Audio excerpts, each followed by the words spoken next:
chcú alimenty nade, žiadne mamičky mi hádžu na dva podpesenky. Poďme si chodím najebaný iba soboty. Nehozoval som si potezu o mojej maky. Keď ma chytili, boli sa ti tam mi povedali, že som divný kokon, mal by som ísť naspäť na zelený. Páni policajti sa ma pýtajú, že kto som. Ja im odpoviem, či som cíka na tedný hovno. Následne sa pýtajú, že či som a že taký blázon, na to odpoviem. Asi to mám doma, policajná jazyja, problémna erekcia. Nemám dostatok hodine v bloku na hej. Susedia pýtajú sa, či mi jebe, ja im neodpoviem. Keď chcete odpovedť, ja im poviem, že som kete. Čo to? Čo to chcel? No, by to hudbu tiež čas. Počkaj. Chcel som robiť normálnu hudbu, ale namiesto toho robím tieto tu sáčky s Jozefom Kalénom.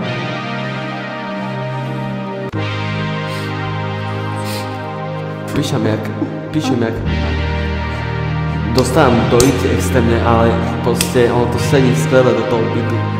A to je dôležité. Takže som asi za to spokojný, no. Jebať. Policajt na mesi čuje hlas, načuj ako mi ostáva jeho hlas. Keď sa leží na posteli a fakt nechci odzujem, nikom nedojížime sa tým cena na četrvej. Čujem doby, cesta na MHD, keď odehľadávali, dali mi dole baganče. Potom som iba cítil, jak mi ich odlizuje. Povedali, že ko do veku nie som odišiel. Dole milé peci, ja dohľadávam iba veci. Bez ohľadu na to, či som bol alebo najebaný. Tie naši mi ukazujú, poďte sobe na nohy. Na nosy onadujú, zatiaľ čo šejem pustý.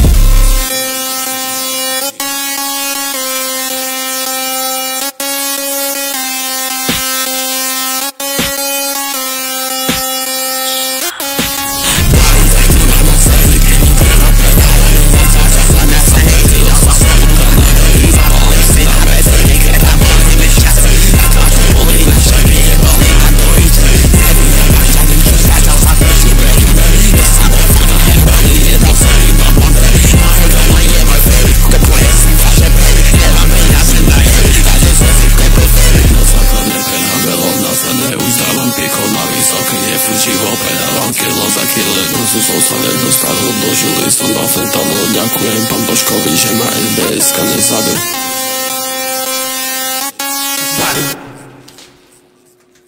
Čo? Či veci? Hej.